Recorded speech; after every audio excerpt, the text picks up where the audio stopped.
His Excellency, the President of the Republic of Vanuatu, the Honorable Prime Minister of Vanuatu, Ministers of Government, Members of Parliament, President, Council members, Secretary General of the Shefa Provincial Government, members of the Diplomatic Corps, representatives of Donor EDI Works, their subcontractors and workers, chiefs, church leaders, other business community leaders, distinguished guests, ladies and gentlemen, and children, because I see them running around here.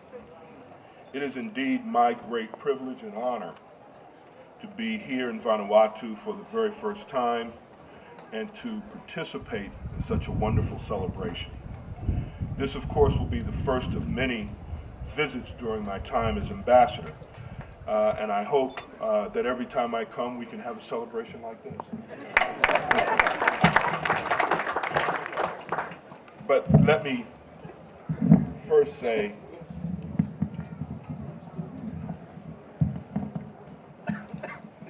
thank everyone, from the President to the Prime Minister to the members of the communities that I've met during my time here, for the very warm, and I say this on behalf of not only myself, my wife, the members of my team who came with me, for the very warm welcome and signs of affection and genuine friendship you've displayed. It truly is moving, and thank you very much.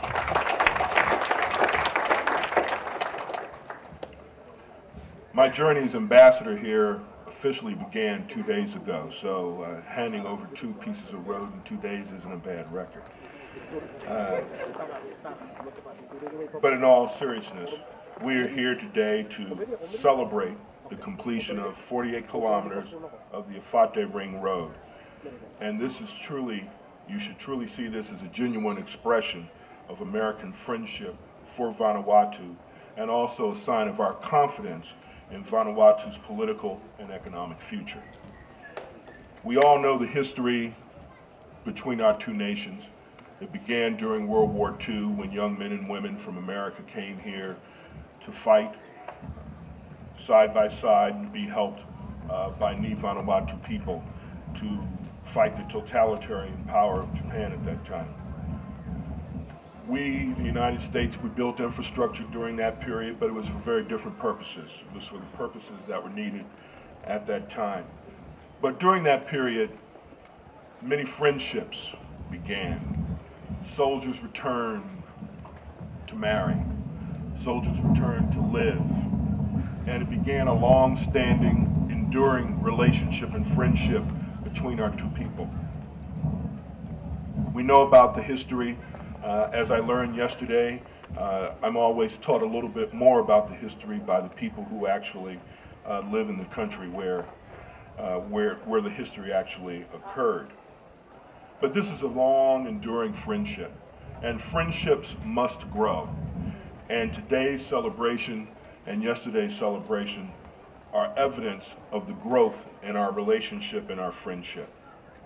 Since your independence, we've tried to become partners with you in your quest to live by mutually shared values: democracy, rule of law, economic self-reliance.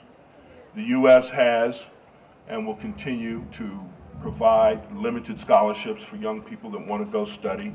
We send you our best resource, our people in the Peace Corps, and they do a marvelous job here in Vanuatu. In fact, this is the largest Peace Corps presence in the Pacific.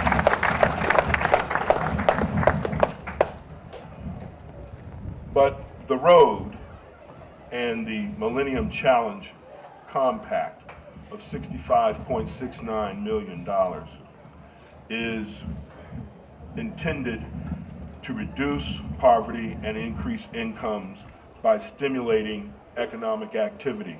And on the ride out here today, I can see exactly how that occurs. The compact also aims to strengthen the ability of the government, including the Public Works Department, to maintain and sustain its infrastructure. By the time both projects are complete, the Santo East Road and the Ring Road, we will have sealed over 400 kilometers of road in Vanuatu. This will mean easier access for goods to get to market, for people to get to services, and for kids to get to school. The United States provided the assistance to build and upgrade these roads through the MCC, or the Millennium Challenge Corporation. MCC only signs compacts with countries that have already made significant progress in governance, in overcoming corruption, in establishing social services, respecting rule of law, and human rights. Although many governments seek MCC compacts for their country, Vanuatu has been the only country in the South Pacific to qualify, which is a tribute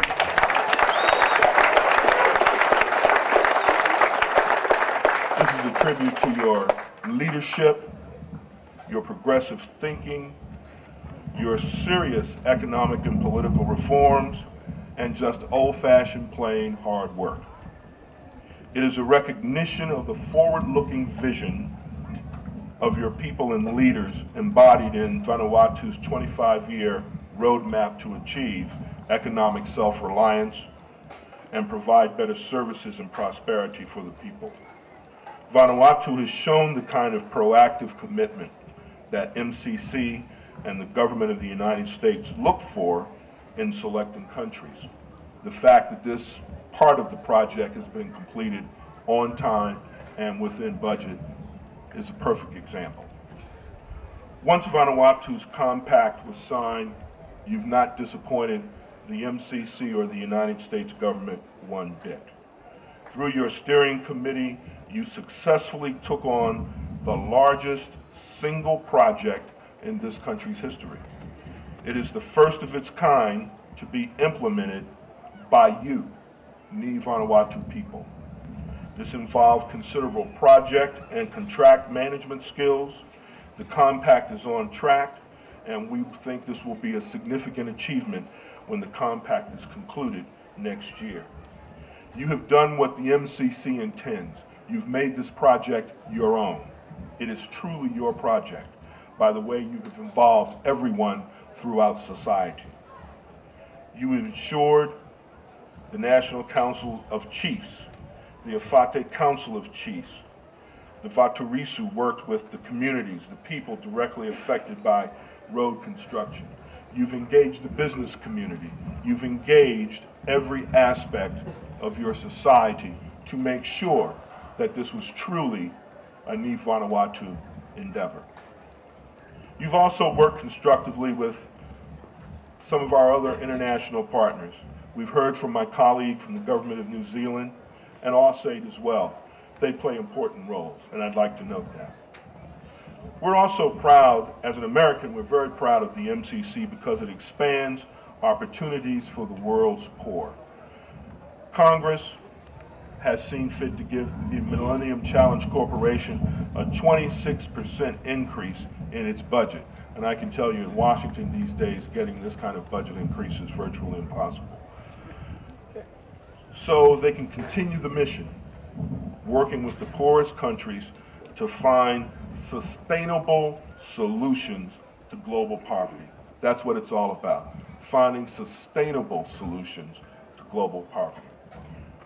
What makes me proudest of this American organization and its work, supported by the United States government and its people, is that it encourages countries such as Vanuatu to again take full ownership of the projects at every step of the way. You have done that with great success.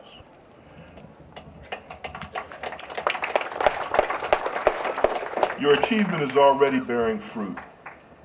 I've heard about new hotels and other developments along the upgraded road. We know those will provide, I'm not going to compete with that. We know that that kind of development will provide jobs and continued economic growth. We believe that these road projects, along with your continued enlightened government and flourishing democracy, will make Vanuatu the showcase of the South Pacific. We applaud your leadership, role in the Pacific Island Forums, and the Melanesian Spearhead Group. Our long friendship is maturing, friends, and I say that as a friend. Vanuatu is now entering its 30th year of independence. I look forward to attending these celebrations in July, along with many other visits as during my tenure as ambassador. Our America salutes you today for this great achievement, and we look forward to still more in the future. Vanuatu is a country with a great future. Congratulations, and thank you very much.